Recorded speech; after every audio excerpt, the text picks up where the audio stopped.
எல்லாருக்கும் வணக்கம் மக்களே. நான் உங்களில் ஒருவன் பேசுறேன். எல்லாரும் எப்படி இருக்கீங்க? எல்லாரும் நல்லா இருப்பீங்கன்னு நம்புறேன். இந்த காணொளியில நாம என்ன பார்க்க போறோம் அப்படின்னு பார்த்தீங்க அப்படின்னா, 2026 சட்டப்பேரவைத் தேர்தல் தமிழ்நாட்டுல நடக்கப் போற காரணத்தினால, எந்தெந்த கட்சிகள் எப்படியெல்லாம் வாக்கு சதவீதங்கள் வாங்கியிருக்காங்க, எப்படியெல்லாம் வெற்றி பெற்றிருக்காங்க, வரப்போகும் தேர்தல்கள்ல எப்படியெல்லாம் வெற்றி பெறப் போறாங்க அப்படிங்கிற ஒரு கணிப்பு பார்த்துக்கிட்டு இருக்கோம். அந்த வகையில நம்ம இன்னைக்கு பார்க்க போற தொகுதி என்னன்னு பார்த்தீங்க அப்படின்னா, சேலம் மாவட்டத்துல இருக்க சங்ககிரி தொகுதி தான் பார்க்க போறோம். வாங்க நிகழ்ச்சிக்கு போலாம். அதுக்கு முன்னாடி நம்ம சேனல சப்ஸ்கிரைப் பண்ணிக்கங்க மக்களே. சப்ஸ்கிரைப் பண்ணி நோட்டிஃபிகேஷன் ஆன் பண்ணி வச்சுக்கங்க. சங்ககிரி தொகுதியை பொறுத்தளவு பார்த்தீங்க அப்படின்னா, சுதந்திரம் பெற்றதற்கு பின் 16 முறை இந்த இடத்துல எலெக்ஷன்கள் நடந்திருக்கு. இந்த 16 முறை எலெக்ஷன்கள்ல அதிமுக அதிக முறை வெற்றி பெற்றிருக்காங்க. அதிமுகவை பொறுத்தமட்டில் 1977, 1980, 1980, 1994, 2001, 2011, 2016, 2021ல வெற்றி பெற்றிருக்காங்க. திமுக பொறுத்தமட்டில் பார்த்தீங்க அப்படின்னா, 1962, 1967, 1967, 1989, 1996, 2096ல வெற்றி பெற்றிருக்காங்க. இந்திய தேசிய காங்கிரஸ் 1952லயும், 1957லயும் வெற்றி பெற்றிருக்காங்க அப்படிங்கிறது குறிப்பிடத்தக்கது மக்களே. மொத்தமா 16 முறை எலெக்ஷன்கள்ல 8 முறை அதிமுகவும், 6 முறை திமுகவும், 2 முறை இந்திய தேசிய காங்கிரஸும் வெற்றி பெற்றிருக்காங்க அப்படிங்கிறது குறிப்பிடத்தக்கது. அடுத்து சங்ககிரி தொகுதி சட்டமன்ற தேர்தல் நிலவரங்கள் பார்த்துடலாம். அந்த வகையில நம்ம 2 தேர்தல்கள் பார்க்க போறோம் சட்டமன்ற தேர்தல்ல. அந்த வகையில பார்க்குறப்ப பார்த்தீங்க அப்படின்னா, 2016ல அதிமுக தான் இந்த இடத்துல வெற்றி பெற்றிருக்காங்க. அதிமுக சார்புல ராஜா அப்படிங்கிறவர் போட்டியிட்டு இருக்காரு. அவரு பார்த்தீங்க அப்படின்னா 96,202 வாக்குகளும் 45.20% பெற்று இந்த இடத்துல வந்து அவரு வெற்றி பெற்றிருக்கிறாரு. அடுத்து திமுக கூட்டணியில் அங்கம் வகித்த இந்திய தேசிய காங்கிரஸ் ராஜேஸ்வரன் அப்படிங்கிறவர் போட்டிட்டு இருக்காரு. அவரு 58,828 வாக்குகளும் 27.60% மட்டுமே பெற்றிருக்காரு. அடுத்து பாட்டாளி மக்கள் கட்சி சார்பில் தனிச்சு போட்டியிட்ட கண்ணன் அப்படிங்கிறவர் பாட்டாளி மக்கள் கட்சி சார்பில் போட்டியிட்டு 37,927 வாக்குகளும் 17.80% வாங்கியிருக்காங்க அப்படிங்கிறது குறிப்பிடத்தக்கது. இது ஏன்னா மொத்தமா பார்த்தீங்க அப்படின்னா, போன தடவை 2016ல பாட்டாளி மக்கள் கட்சி திமுக வந்து விலகினதுக்கு அப்புறம் தான் திமுகவோட தோல்வி மிகப்பெரிய அளவில், அதுவும் அந்த அளவுக்கு பாதிக்கல மக்களை. 78 தொகுதிகள் டு 84 தொகுதிகள் பெற்றிருக்காங்க. ஸோ குறைந்தபட்ச வாக்கு 133 தொகுதிகள் மட்டும்தான் அதிமுக பெற்றிருந்தாங்க அப்படிங்கிறது குறிப்பிடத்தக்கது. அடுத்து 2021 தேர்தலை பொறுத்தளவுக்கு பார்த்தீங்க அப்படின்னா, திமுக சார்பில் சுந்தர்ராஜன் அப்படிங்கிறவர் போட்டியிட்டு 1,15,472 வாக்குகளும் 50% பெற்றிருக்கிறாரு அப்படிங்கிறது குறிப்பிடத்தக்கது. அடுத்து திமுக சார்பில் ராஜேஷ் அப்படிங்கிறவர் போட்டியிட்டு 95,427 வாக்குகளும் 41.40% பெற்று 2ஆம் இடத்தை பிடிச்சிருக்கிறாரு. அடுத்து நாம் தமிழர் கட்சி சார்பில் சோபனா அப்படிங்கிறவங்க போட்டியிட்டு 10,862 வாக்குகளும் 4.7% பெற்றிருக்கிறாங்க அப்படிங்கிறது குறிப்பிடத்தக்கது. அடுத்து சங்ககிரி மக்களவை தேர்தல் நிலவரங்கள் பார்த்துடலாம். அந்த வகையில நம்ம 2 மக்களவை தேர்தல் நிலவரங்கள் பார்க்க போறோம். 2019, 2024. 2019 பொறுத்தமட்டில் பார்த்தீங்க அப்படின்னா, இந்த தொகுதி பார்த்தீங்க அப்படின்னா, நம்மளுக்கு சேலம் மாவட்டத்தோட நாடாளுமன்ற தொகுதியா வரும். சேலம் நாடாளுமன்ற தொகுதியா வரும். அந்த வகையில 2019ல திமுக சார்புல பார்த்திபன் அப்படிங்கிறவர் போட்டியிட்டு வெற்றி பெற்றிருக்கிறாரு. அவரு 1,19,595 வாக்குகளும் 54.62% பெற்று வெற்றி பெற்றிருக்கிறாரு. அடுத்து அதிமுக சார்புல சரவணன் அப்படிங்கிறவர் போட்டியிட்டு இருக்காரு. அவரு 76,698 வாக்குகளும் 35.03% பெற்று இந்த இடத்துல வந்து 2ஆம் இடத்தை பிடிச்சிருக்கிறாரு. அடுத்து நாம் தமிழர் கட்சி சார்புல ராசா அப்படிங்கிறவங்க போட்டியிட்டு இருக்காங்க. அவங்க 5,877 வாக்குகளும் 2.68% பெற்று இந்த இடத்துல வந்து அவங்க 4ஆம் இடத்தை பிடிச்சிருக்காங்க அப்படிங்கிறது குறிப்பிடத்தக்கது. ஒரு இண்டிபெண்டன்ட் கேண்டிடேட் வந்து இந்த இடத்துல வந்து இந்த இடத்துல 4ஆம் இடத்தை பிடிச்சிருக்காங்க அப்படிங்கிறது குறிப்பிடத்தக்கது. 3ஆம் இடத்தை பிடிச்சிருக்காங்க அப்படிங்கிறது குறிப்பிடத்தக்கது. அடுத்து 2024 தேர்தலை பொறுத்தளவுக்கு பார்த்தீங்க அப்படின்னா, மீண்டும் டிஎம்கே சார்பில் தான் போட்டியிட்டு வெற்றி பெற்றிருக்காங்க. டிஎம்கே சார்பில் செல்வ கணபதி அப்படிங்கிறவர் போட்டியிட்டு 89,265 வாக்குகளும் 40.77% பெற்று வெற்றி பெற்றிருக்கிறாரு. அடுத்து அதிமுக சார்பில் விக்னேஷ் அப்படிங்கிறவர் போட்டியிட்டு 89,312 வாக்குகளும் 40.79% பெற்று மிகப்பெரிய இடத்துல வாக்கு வாங்கியிருக்காங்க. ஏன்னா செல்வ கணபதி அவர்களை விட ஒரு 0.02% வந்து, அதாவது எப்படின்னா 47 வாக்குகள் அதிகமாகவே பெற்றிருக்காங்க. தனிச்சு போட்டியிட்ட அதிமுக கிடைச்சிருக்கு. அடுத்து பார்த்தீங்க அப்படின்னா, என்டிஏ சார்பில் பாட்டாளி மக்கள் கட்சி சார்பில் போட்டியிட்ட அண்ணாதுரை அவர்கள் பார்த்தீங்க அப்படின்னா 23,398 வாக்குகளும் 10.69% பெற்று இந்த இடத்துல வந்து அவங்க 3ஆம் இடத்தை பிடிச்சிருக்காங்க. நாம் தமிழர் கட்சி சார்பில் மனோஜ்குமார் அப்படிங்கிறவர் போட்டியிட்டு 16,977 வாக்குகளும் 7.75% பெற்றிருக்கிறாங்க அப்படிங்கிறது குறிப்பிடத்தக்கது. அடுத்து சங்ககிரி தொகுதி 4 தேர்தல் நிலவரங்கள் பார்க்கலாம். கடந்த 4 தேர்தல்கள்ல எப்படியான வாக்குகள் வாங்கியிருக்காங்க அதிமுக, திமுக, நாம் தமிழர் அப்படிங்கிறத பார்க்கலாம். ஏன்னா இந்த தடவ வந்து 4 முனை போட்டியா தான் நடக்க போகுது. இந்த 4 முனை போட்டியில வந்து பார்த்தீங்க அப்படின்னா, டிவிகேங்கிறது ஒரு புதிய கட்சி அப்படிங்கிற காரணத்தினால, இந்த 3 கட்சிகளுக்கு ப்ரீவியஸ் 4 டேட்டாவ விட்டுருக்கோம். அந்த வகையில அதிமுக பொறுத்தமட்டில் பார்த்தீங்க அப்படின்னா, 2016ல 45.20%, 2019 35.03%, 2021 50%, 2024 40.79% வாக்குகள் இந்த இடத்துல பதிவாயிருக்கு அப்படிங்கிறது குறிப்பிடத்தக்கது. அடுத்து திமுக பொறுத்தமட்டில் பார்த்தீங்க அப்படின்னா, 2016ல 27.20%, 2019ல 54.62%, 2021 41.40%, 2024 40.77% பெற்று இந்த இடத்துல வந்து வாக்குகள் வந்து ஒரு வெற்றி பெறும் அளவிற்கு வாக்குகள் வச்சிருக்காங்களா அப்படிங்கிறது மிகப்பெரிய அளவுல கேள்விக்குறியா இருக்கு. ஏன்னா சங்ககிரி தொகுதியை பொறுத்தளவுக்கு அதிமுக மிகப்பெரிய அளவுல வலுவுல இருக்காங்க. அடுத்து நாம் தமிழரை பொறுத்தமட்டில் பார்த்தீங்க அப்படின்னா, 2016ல 1.8%, 2019ல 2.68%, 2021ல 4.7%, 2024ல 7.75% பெற்று இந்த இடத்துல வந்து வாக்குகள் வந்து ஒரு குறைந்தபட்ச அளவுல வாக்குகள் வந்து இவங்க வச்சிருக்காங்க. ஏன்னா அவங்கள பொறுத்தளவுக்கு அத்தனை வாக்குகள் மட்டும் தான் நாம் தமிழருக்கு இருக்கு. நாம் தமிழர் அவர்கள் மிகப்பெரிய அளவுல வந்து நீங்க வாக்கு சேகரிக்கணும் அப்படின்னா, இன்னும் வந்து வாக்குகள் வெற்றி பெறும் அளவிற்கு வேணும்னா சீமான் அவர்களே மிகப்பெரிய அளவுல வந்து ஒரு ஒரு ஒரு இம்பாக்ட் வர மாரி வாக்குகள் இருக்கணும்ப்பா. அது உங்களுக்கு கண்டிப்பா தெரியும்னு நினைக்கிறேன்னா, கண்டிப்பா நீங்க பண்ணுங்க. அடுத்து பார்த்தீங்க அப்படின்னா, சங்ககிரி தொகுதி வாக்காளர்கள் நிலவரத்த பத்தி பார்க்கலாம். அந்த வகையில நம்ம மொத்த வாக்காளர்களா 2,51,866 பேர் இந்த இடத்துல வாக்காளர்களா பதிவு செய்யப்பட்டிருக்காங்க. அதுல 1,27,361 ஆண்களும், 1,24,481 பெண்களும் இந்த இடத்துல வாக்காளர்களா பதிவு செய்யப்பட்டிருக்காங்க அப்படிங்கிறது குறிப்பிடத்தக்கது. 3ஆம் பாலினத்தவர்கள் 24 பேர் வாக்காளர்களா பதிவு செய்யப்பட்டிருக்காங்க.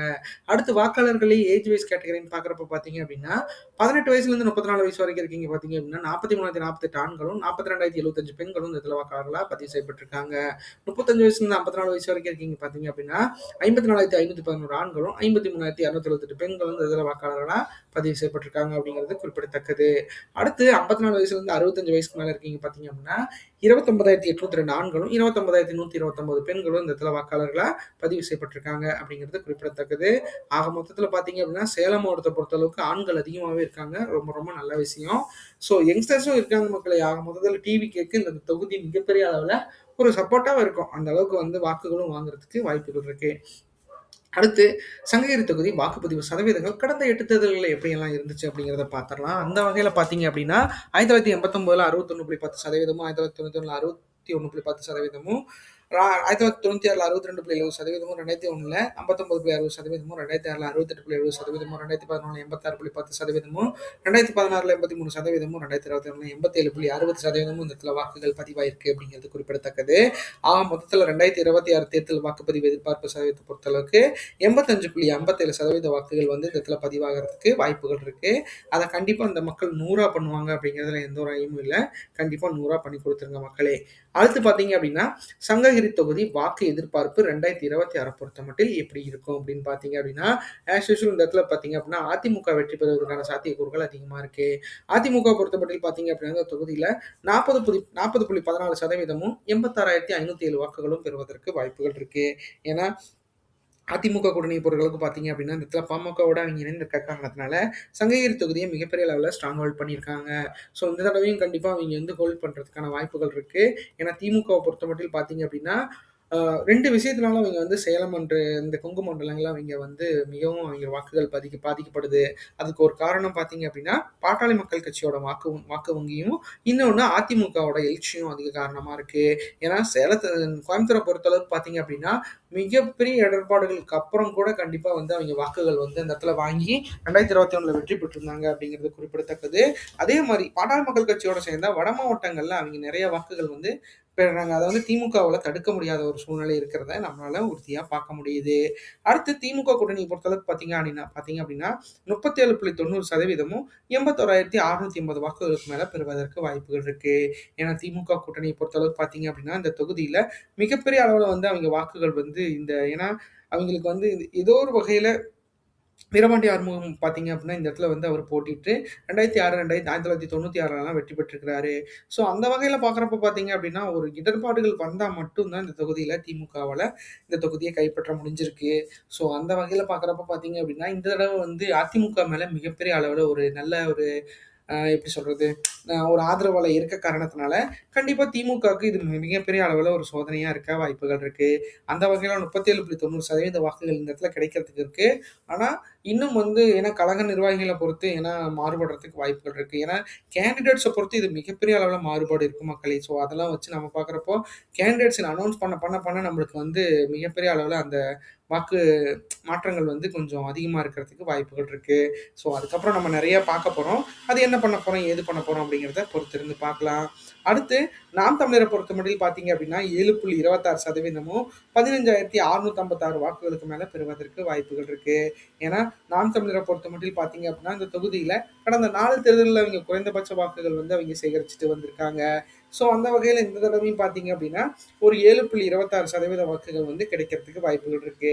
ஏன்னா, சீமான் அவர்கள பொறுத்த அளவுக்கு பார்த்தீங்க அப்படின்னா, அவைங்க தனிச்சு தான் போட்டியிடுவேன் அப்படிங்கிறத எல்லா இடத்துலயும் அவைங்க உறுதிப்பட தெரிவித்த காரணத்தினால, கண்டிப்பா இத்தனை வாக்குகள் வந்து எங்களுக்கு கிடைக்கிறதுக்கு வாய்ப்புகள் இருக்கிறது நம்மளால உறுதியா சொல்ல முடியும். ஆனா, அது வெற்றி பெறும் அளவிற்கு இருக்கா அப்படிங்கிறத வந்து சீமான் அவர்கள் மிகப்பெரிய அளவுல வந்து மக்களுக்கு எடுத்துரைத்து, மக்களோட நற்பதிப்புகள இன்னும் வந்து நல்லா பெறணும் அப்படிங்கிறது தான் இந்த காணொளியோட முக்கிய நோக்கம். ஏன்னா, நல்லவங்கலாம் வெற்றி பெறணும்னு சீமான் அவர்களுக்கும் ஒரு வாய்ப்பு இருந்துச்சு அப்படின்னா, அவரு நம்மளுக்கு எப்படி பண்ணணும்னு ஆசைப்படுறாரோ, அத கண்டிப்பா அந்த மக்களுக்கு பண்ணுவாரு. ஆனா அது வந்து அரசியல் தகுந்த மாரி அவர் பண்றாரா அப்படிங்கிறது மிகப்பெரிய அளவுல ஒரு அ ஒரு ஒரு ஒரு ஒரு கேள்விக்குறியா இருக்கு. அத வந்து சீமான் அவர்கள் மீண்டும் உணர்ந்து, அரசியலுக்கு தகுந்த மாரி வெற்றி பெறும் அளவிற்கு வந்து வேட்பாளர்கள நிறுத்தி அவர் வெற்றி பெறணும் அப்படிங்கிறதுல ரொம்ப ஆசையா இருக்கு. அது கண்டிப்பா அவர் பண்ணி குடுப்பாரு அப்படிங்கிறதுல எந்த ஒரு ஐயமும் இல்ல. அடுத்து தமிழக வெற்றி கழகத்தோட நிலைய பொறுத்தளவுக்கு பார்த்தீங்க அப்படின்னா, இந்த தொகுதியில 12.77% 27,514 வாக்குகளுக்கு மேல பெறுவதற்கு வாய்ப்புகள் இருக்கு. ஏன்னா, தமிழக வெற்றி கழகத்தோட நிலை எப்படி இருக்கு அப்படின்னு பார்த்தீங்க அப்படின்னா, யங்ஸ்டர்ஸ் வந்து தனக்குன்னு தன்னோட தலைவன் ஒருத்தர் வந்து அரசியல் கட்சி தொடங்கியிருக்காரு. ஸோ, அவருக்கு மிகப்பெரிய அளவுல சப்போர்ட் பண்ணணும். எவ்வளவு நாளைக்கு வந்து நம்ம அப்பா, தாத்தா சொன்ன கட்சிகளையே நம்ம பின்தொடர்ந்து இருக்கிறது அப்படிங்கிறது மிகப்பெரிய அளவுல வந்து எல்லாருமே யோசிச்சுட்டு இருக்கிற ஒரு காரணத்தினால, கண்டிப்பா வந்து புது வாக்காளர்கள் வந்து டிவிகேக்கு மிகப்பெரிய அளவுல ஆதரவு குடுக்க தயாரா இருப்பாங்க. ஏன்னா, விஜய் அவர்கள் வந்து மிகப்பெரிய அளவுல ஒரு நல்ல ஒரு ஃபேம்ல இருக்கப்போ வந்திருக்காரு. அவர பொறுத்தளவுக்கு அது உண்மையான வேர்ட் தான். அந்த வேர்ட் வந்து யாராலயும் மறுக்க முடியாது. அவர பொறுத்தளவுக்கு தன்னோட இடத்த விட்டு கீழ இறங்கி மக்களுக்காக நான் நல்லது பண்ண போறேன் அப்படிங்கிறத அவரு உணர்ந்து தான் வந்திருக்காரு. ஸோ அவரோட எண்ணம் போல் கண்டிப்பா வந்து வாழ்க்கை அவருக்கு அமையும் அப்படிங்கிறதுல எந்த ஒரு ஐயமும் இல்ல. அந்த வகையில பார்க்குறப்ப இது மினிமமும் வாங்குறேன் வாக்கு. இதே ஒரு கேண்டிடேட்ஸ் அனௌன்ஸ்மென்ட்டோ இல்ல அதுக்கப்புறம் வந்து அ முக்கியமான மாற்றங்கள் கடைசி நொடியில கூட நிகழ்றதுக்கு வாய்ப்பு இருக்கு. ஏன் ஒருத்தரோட பிரெடிக்ஷன் தப்பா போகுது அப்படின்னு பார்த்தீங்க அப்படின்னா, மக்களோட மன ஓட்டம் தான். அந்த மன ஓட்டம் எப்படி வேணா மாறலாம் மக்களே. ஏன்னா என்னோட மன ஓட்டம் இன்னைக்கு வந்து 12% இருக்கும். நாளைக்கு 20% இருக்கும். நாளான்னைக்கு இல்ல 6% கூட மாறும். ஸோ அந்த வகையில இது இவிங்களுக்கான இப்ப இருக்கிற கரண்ட் டேட்டா. ஸோ இத வச்சு நம்ம எப்படி திரிக்கணுமோ அந்த மாரி திரிச்சு வெற்றி பெறுவாங்களா, தோல்வி அடைவாங்களாங்கிறத எலக்ஷனுக்கு 1 வீக் டூ 3 டேஸ்க்கு முன்னாடி நம்ம பிஃபோர் வந்து நம்ம அனௌன்ஸ் பண்ணிடலாம். கண்டிப்பா அது வந்து அது வந்து ஒரு 92, 99% வந்து வாய்ப்புகள் இருக்கு. இது வந்து ஒரு 80% நீங்க இத வந்து மனசுல வச்சுக்கங்க. இது வந்து ப்ரொஜெக்ஷன் தான். ப்ரொஜெக்ஷன்னா ஒரு திட்டம். இதுக்கப்புறம் வந்து நம்மளுக்கு நல்லது நடக்க வாய்ப்புகள் இருக்கு. அடுத்து 2026 தமிழ்நாடு தேர்தல் கூட்டணி எதிர்பார்ப்பு. இந்த மாரி கூட்டணிகள்லாம் அமைந்தா மேல்கூறிய வாக்குகள் கிடைக்கிறதுக்கு வாய்ப்புகள் இருக்கிறத நம்மளால உறுதியா சொல்ல முடியும். அந்த வகையில அதிமுக கூட்டணியில பாஜக, பாமக, தேமுதிக, தமிழ் மாநில காங்கிரஸ்லாம் இருந்தாங்க அப்படின்னா, 40.14% வாக்குகள் வந்து கிடைக்கிறதுக்கு வாய்ப்புகள் இருக்கு. ஏன்னா, அதிமுகவ பொறுத்தளவுக்கு இந்த இடத்துல வந்து சோலோவாவே 40% வாங்கியிருக்காங்க 2024ல. ஸோ அத வச்சு பார்க்குறப்ப பார்த்தீங்க அப்படின்னா, ஏன்னா தமிழக வெற்றிக் கழகம் எந்த தொகுதியில அதிகமா வாக்குகள சேகரிக்கும்னா, வெற்றி பெற்றவங்களோட தான் சேகரிக்கும். எப்படி சென்னையில வந்து திமுகட்டருந்து எடுத்தாங்களோ, அது மாரி இந்த கொங்கு மாவட்டத்துல இருந்து கண்டிப்பா வந்து அதிமுகட்டருந்து தான் கைப்பற்றுவாங்க. வேற வந்து ஒரு ஆனா அந்த புது வாக்காளர்கள் அங்கிருந்து தான் வருவாங்க. ஸோ அந்த வகையில பார்க்குறப்ப பார்த்தீங்க அப்படின்னா, இந்த தடவ 40.14% வாக்குகள் வந்து அதிமுக கூட்டணி பெறுவதற்கு வாய்ப்புகள் இருக்கு. வெற்றி பெறும் அளவிற்கும் சங்ககிரியில அவங்களுக்கு வாய்ப்பு இருக்கு. அடுத்து திமுக கூட்டணிய பொறுத்தளவுக்கு பார்த்தீங்க அப்படின்னா, இந்திய தேசிய காங்கிரஸ், சிபிஎஸ், சிபிஎம், விடுதலை சிறுத்தைகள் கட்சி, மதிமுக, மக்கள் நீதி மய்யம் போன்ற கட்சிகள்லாம் அவங்களோட கூட 2019ல இருக்காங்க. அவங்களோட கூட்டணி மிகப்பெரிய அளவுல ஒரு பில்டர் இருக்கு. ஸோ அத வச்சு பார்க்குறப்ப திமுகவுக்கு இந்த தொகுதியில குறைந்தபட்ச பலம் இருந்தாலும், வெற்றி பெறும் அளவிற்கு இருக்கா அப்படிங்கிறத மிகப்பெரிய அளவுல அவங்க உணர்ந்த ஒரு செய்தியா இருக்கு. ஸோ ஆக மொத்தத்தில ஸ்டாலின் அவர்கள பொறுத்தளவுக்கு பார்த்தீங்க அப்படின்னா, சேலம், கோயம்புத்தூர், ஈரோடு. ஈரோட்ல கூட கிட்டத்தட்ட பார்த்தீங்கன்னா 3 தொகுதிகள் பிடிச்சுட்டாங்க மக்களே. திருப்பூர்ல ஒரு தொகுதி தான் பிடிச்சிருக்காங்க. ஸோ அந்த வகையில சேலத்திலயும் 1, கோயம்புத்தூர்ல இல்லவே இல்ல. கரூர்ல 4க்கு 4 அடிச்சிடுறாங்க. நாமக்கல்ல பொறுத்தளவுக்கு 3 தொகுதிகள் வந்து அவங்க கைப்பற்றியிருக்காங்க. ஆனா இந்த சேலமும், கோயம்புத்தூர் மட்டும் தான் மிகப்பெரிய அளவுல எங்களுக்கு கேள்விக்குறியா இருக்கு. இந்த கொங்கு மாவட்டத்த ஏன்னா அது நீலகிரி பார்த்தீங்க அப்படின்னா 2க்கு 1 அந்த மாரி தான் இருக்கு. ஸோ அந்த வகையில பார்க்குறப்ப பார்த்தீங்க அப்படின்னா, திமுக இந்த தடவ மிகப்பெரிய அளவுல ஒரு பரிச்சயம் பண்ணுவாங்க அப்படிங்கிறதுல எந்த ஒரு ஐயமும் இல்ல. அது எப்படி பண்ண போறாங்க, என்ன பண்ண போறாங்க அப்படிங்கிறத பொறுத்திருந்து பார்க்கலாம். அடுத்து நாம் தமிழர் பொறுத்தமட்டில் பார்த்தீங்க அப்படின்னா 7.26% வாக்குகள் தனிச்சு போட்டியிட்டு வாங்குற நாம் தமிழருக்கு கிடைக்க வாய்ப்புகள் இருக்கு. இதே கூட்டணிகள பற்றி அவங்க விவாதிக்கணும் அப்படின்னா, அவங்க கூட்டணிகளோட யாருமே இல்ல மக்களே. இப்போ வரைக்கும் அந்த 4 தேர்தல்களையும் அவர் தனிச்சு தான் போட்டிட்டு இருக்காரு. ஸோ தனிச்சு போட்டிட்டு இருக்க காரணத்தினால கண்டிப்பா இந்த தடவையும் தனிச்சு தான் போட்டியிடுவாரு அப்படிங்கிறதுல எந்த ஒரு ஐயமும் இல்ல. ஏன்னா கூட்டணி பேச்சுவார்த்தைகள் எங்கேயுமே அவர் ஆரம்பிக்கவே இல்லை. இந்த இந்த 4 வருஷ காலம் ஏன் இந்த 10 வருஷ காலங்கள்ல அவர் எந்த ஒரு கூட்டணிய பற்றியும் அவர் விவாதிக்கவே இல்ல. ஸோ அந்த வகையில பார்க்குறப்ப மீண்டும் அவர் பண்ணுவாரா அப்படிங்கிறது மிகப்பெரிய அளவுல கேள்விக்குறி தான். அவர் கண்டிப்பா வந்து கூட்டணிகள பற்றி யோசிக்கவே இல்லைங்கிறது என்னோடது சொல்லுது. பட் ஆனா நீங்க என்ன பண்ணுதுங்கிறத நீங்க சொல்லுங்க. அடுத்து தமிழகத்துக்கு புதுவரா வந்திருக்க தமிழக வெற்றி கழகத்தோட நிலை பொறுத்தளவுக்கு 12.77% வாக்குகள் வந்து மினிமம் வாங்குறதுக்கு தனிச்சு போட்டிட்டா வாங்குறதுக்கு வாய்ப்புகள் இருக்கு. இதே வெற்றி பெறும் அளவிற்கு வாக்குகள் வாங்கணும் அப்படின்னு பார்த்தீங்க அப்படின்னா, அந்த கழக நிர்வாகிகள் ஒற்றுமையுடன் கூட்டணி கட்சிகளோட இணைந்து செயல்பட்டாங்க அப்படின்னா, மிகப்பெரிய அளவுல வாங்குறதுக்கு வாய்ப்புகள் இருக்கு. ஏன்னா, அந்த கழக நிர்வாகிகள பொறுத்தளவுக்கு விஜய் அவர்கள் தான் முதலமைச்சர் வேட்பாளர்ன்னு யார் ஏத்துக்கிறாங்களோ, அவங்களோட நாங்க கூட்டணி சேர்றோம் அப்படிங்கிறத அவங்க உறுதிப்பட தெரிவிச்சுட்டாங்க. திமுகவோ, அதிமுகவோ கண்டிப்பா இவங்களோட வாய்ப்பே இல்ல. சேர்றதுக்கான வாய்ப்புகள் மிக, மிக அரிது. இவங்க வேணா யாரோட போய் சேர்ந்துக்கலாம். அது திமுகவோட இருக்காது அப்படிங்கிறது எனக்கு தெரியுது. பாஜக இருக்கிற கூட்டணியில இருக்காது அப்படிங்கிறது தெரியுது. அப்ப அதிமுகவும், திமுகவும் இவங்களோட கண்டிப்பா வந்து இவங்களோட சேரமாட்டாங்க. ஸோ இந்த வகையில பார்க்குறப்ப இந்த வாக்குகள் தான் இந்த தடவ கிடைக்கிறதுக்கான சாத்தியக்கூறுகள் அதிகமா இருக்க காரணத்தினால, அது எப்படி என்ன இருக்க போது, எப்படி பண்ண போறோம். ஏன்னா, விஜய் அவர்கள பொறுத்தளவுக்கு பிரச்சாரங்கள் மேற்கொள்ள முடியாத மாரி சூழ்நிலைகள் ஏற்பட்டுக்கிட்டே இருக்கு. ஸோ அத வந்து அவர் உணர்ந்து தான் செயல்பட்டுட்டு இருக்கிறாரு. ஸோ அவரோட தாட்ஸ் எப்படி இருக்கும் அப்படின்னா, மக்கள நம்மளால சந்திக்க முடியல அப்படிங்கிறத மிகப்பெரிய வருத்தத்தில அவர் இருப்பாரு அப்படிங்கிறதுல நம்மளுக்கு தெரியும். ஏன்னா, அவர் சந்திச்சதுக்கு பின் பார்த்தீங்க அப்படின்னா, மிகப்பெரிய இடர்பாடுகள் கரூருக்கு அப்புறம் பார்த்தீங்க அப்படின்னா, ஈரோட்லலாம் நல்லா சேஃபா பண்ணி குடுத்தாங்க மக்களே. ஆனா கரூர் தான் மிகப்பெரிய அளவுல ஒரு மிகப்பெரிய பிரச்சனைகள் உண்டானது கரூர்ல தான். ஸோ அதுக்கப்புறம் பார்த்தீங்க அப்படின்னா, இன்னும் சிபிஐ இந்த விசாரணை சம்மன் அந்த மாரிலாம் நெறைய இஷ்யூஸ்லாம் அவருக்கு வந்து கிளியர் பண்ணிட்டு இருக்காரு. ஸோ அதெல்லாம் கிளியர் பண்ணிட்டு ஜனநாயகன் இஷ்யூஸ்லாம் இருக்கு. ஸோ ஜனநாயகன் மூவியோட இஷ்யூஸ்லாம் கிளியர் பண்ணிட்டு அவர் வரதுக்கு எப்படியும் பிப்ரவரி எண்ட் ஆயிருச்சு அப்படின்னா, எலக்ஷனே அதுக்குள்ள வந்துரும். ஸோ விஜய் அவர்களுக்கு மிகப்பெரிய அளவுல டாஸ்க் இருக்கு. ஸோ அது விஜய் அவர்கள் ஏன்னா, அவங்களோட தொண்டர்கள் மிகப்பெரிய அளவுல உற்சாகமா இருக்காங்க மக்களே. உண்மையாலும் சொல்றேன். எங்க ஊர்ல மிகப்பெரிய அளவுல இருக்கிற 45 பேரும் மிகப்பெரிய அளவுல வந்து ஒரு தன்னம்பிக்கையோட இருக்காங்க. ஏன்னா, எங்க ஊர்ல வந்து கிட்டத்தட்ட பார்த்தீங்க அப்படின்னா, 1800 பீப்பிள்ஸ் இருக்காங்க. அந்த 1800 பீப்பிள்ஸ்ல அதிமுக, திமுக பண்ணாதத விட தமிழக வெற்றி கழகம் பண்றாங்க. அந்த மாரி இந்த ஃபங்ஷன்ஸ் வைக்கிறது, இந்த மாரி விழா எல்லாமே பண்றாங்க. ஸோ அவிங்களோட என்ன பண்ணிட்டாங்க அப்படின்னா, வெற்றி பெறணும். அதுக்கு நாங்க என்ன வேணா செய்வோம் அப்படிங்கிறத அவங்க உறுதியா தெரிவிச்சுக்கிட்டு இருக்காங்க. எல்லாருக்கும் ஆல் த பெஸ்ட் மக்களே. கண்டிப்பா டிவிகே வெற்றி பெறணும் அப்படின்னா, அந்த கழக நிர்வாகிகள் மிகப்பெரிய அளவுல போராடிட்டு இருக்காங்க அப்படிங்கிறதுல எந்த ஒரு ஐயமும் இல்ல. இந்த காணொளி உங்களுக்கு ரொம்ப பிடிச்சிருக்கும்னு நினைக்கிறேன் மக்களே. நம்ம சேனல சப்ஸ்கிரைப் பண்ணுங்க, லைக் பண்ணுங்க, ஷேர் பண்ணுங்க, கமெண்ட் பண்ணுங்க. முடிஞ்ச அளவுக்கு நம்மளுக்கு நம்ம சப்போர்ட் பண்ணுங்க. ஏன்னா சப்போர்ட் பண்ணி எங்களுக்கு நீங்க இன்னும் ஊக்குவிச்சீங்கன்னா மட்டும் தான் எங்களால மிகப்பெரிய அளவுல வந்து வெற்றி பெற முடியும். கண்டிப்பா ஏன்னா எங்களுக்கு டேட்டாஸ் தெரியும். உங்களுக்கு நான் குடுக்குறேன். நீங்க பாருங்க. ஏன்னா எல்லாத்தோட டேட்டாவும் ஒரு கணக்கா போயிறக்கூடாது. அது ஒரு எப்படி சொன்னா, ஒரு ஒரு எப்படி சொல்றது? அது வந்து ஒரு டேட்டாவா இருக்கணும் அப்படிங்கிறது தான் என்னோட ஆசை. கண்டிப்பா நீங்க எனக்கு சப்போர்ட் பண்ணுவீங்கன்னு நெனைக்கிற மக்களே. எனக்கு சப்ஸ்கிரைப் பண்ணுங்க, லைக் பண்ணுங்க, ஷேர் பண்ணுங்க, கமெண்ட் பண்ணுங்க. நன்றி, வணக்கம்.